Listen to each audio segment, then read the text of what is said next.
ഷാഫി വളരെ നമുക്കറിയാം എഡിറ്റ് ചെയ്ത് സംസാരിക്കുന്ന ആളാണ്. ഷാഫിയുടെ നാവിൽ നിന്നൊരു പിഴവ് വന്നു, ഷാഫി പറഞ്ഞൊരു കാര്യത്തിൻ്റെ പേരിൽ തിരുത്തി പറയേണ്ടി വരിക, അങ്ങനെയൊന്നും സാധാരണത്തിൽ സംഭവിക്കാറില്ല.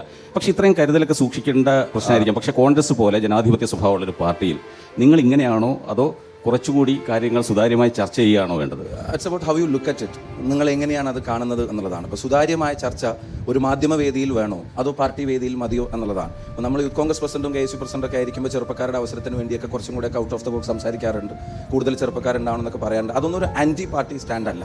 നേരെ മറിച്ച് പാർട്ടിക്ക് അകത്തെ കാര്യങ്ങൾ നമ്മുടെ വ്യക്തിപരമായ സുതാര്യതയുടെ പേരിൽ ഇപ്പം താങ്കൾ സൂചിപ്പിച്ചതുപോലെ എഡിറ്റ് ചെയ്ത് സംസാരിക്കുക എന്നുള്ളൊരു വാക്ക് താങ്കൾ സൂചിപ്പിച്ചു. അത് എൻ്റെ ഒരു അണ്ടർലൈങ് സ്പിരിറ്റാണ്. ഞാൻ എന്നെ ഇപ്പോൾ ഈ അവസരങ്ങളിലേക്കൊക്കെ നിങ്ങൾക്കൊക്കെ എന്നെ പരിചയപ്പെടുത്തി തന്ന പാർട്ടിക്ക് എൻ്റെ സംസാരം എഡിറ്റർ അല്ല എന്ന് കാണിക്കാൻ വേണ്ടി പാർട്ടി ഒരു ഡിഫൻസിലേക്ക് അയക്കണോ വേണ്ടയോ എന്നുള്ളത് പാർട്ടിയുടെ ഇൻസൈഡ് ഡിസ്കഷൻ മാറ്റേഴ്സിൻ്റെ കാര്യമൊക്കെ പുറത്ത് പറഞ്ഞിട്ട് പിന്നെ ഞാൻ ഭയങ്കര ഓപ്പൺ ആണ്, ഞാൻ ഒട്ടും എഡിറ്റഡ് അല്ല, പിന്നെ ഞാൻ ആസ് എൻ ഇൻഡിവിജ്വൽ അതാണ് എൻ്റെ ഐഡൻറ്റിറ്റി എന്ന് കാണിക്കാൻ. ബട്ട് എൻ്റെ ബേസിക് ഐഡൻറ്റിറ്റി ഒരു പൊതുപ്രവർത്തനം നൽകുക, ഞാനൊരു കോൺഗ്രസ്സുകാരനാണ്.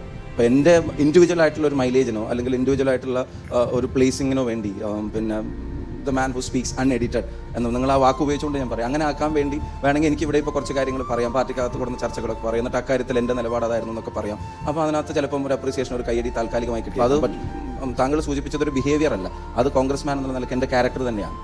ഞാൻ കാരണം എൻ്റെ പാർട്ടി ഡിഫൻസിലാവാതിരിക്കാൻ പരമാവധി ശ്രമിക്കുക. ചില ഇൻഡിവിജ്വലിനെക്കാളും being a party man party interest ആണ് വലുത് എന്നുള്ളത് ഞാൻ വിശ്വസിക്കുന്നത്.